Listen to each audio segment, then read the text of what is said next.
आणि एक सविस्तर बातमी, छत्रपती शिवाजी महाराजांच्या राज्याभिषेकाचं यंदाचं हे 350वं वर्ष आहे आणि या निमित्त 17व्या शतकातील 12 शिवकालीन गडकिल्ल्यांना जागतिक वारसा स्थळाचा दर्जा मिळावा असा प्रस्ताव भारत सरकारनं युनेस्कोकडे सादर केलाय।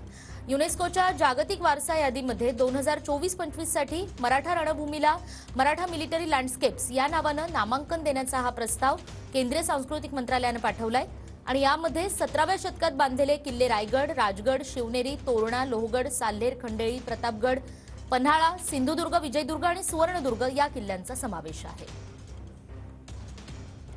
अधिक माहिती आपण जाणून घेऊया। जागतिक वारसा स्थळांसाठी 12 शिवकालीन गडांचा प्रस्ताव पाठवण्यात आलाय। कोणत्या किल्ल्यांचा यामध्ये समावेश आहे ते आपण पाहतोय। रायगड आहे, राजगड, शिवनेरी, त्यासोबतच तोरणागड, लोहगड, साल्हेर, खांदेरी किल्ला, प्रतापगड किल्ला, पन्हाळा किल्ला सुद्धा या 12 शिवकालीन गडांमध्ये आहे आणि त्यासोबतच सिंधुदुर्ग, विजयदुर्ग आणि सुवर्णदुर्ग हे समुद्री किल्ले सुद्धा या प्रस्तावामध्ये समाविष्ट आहेत।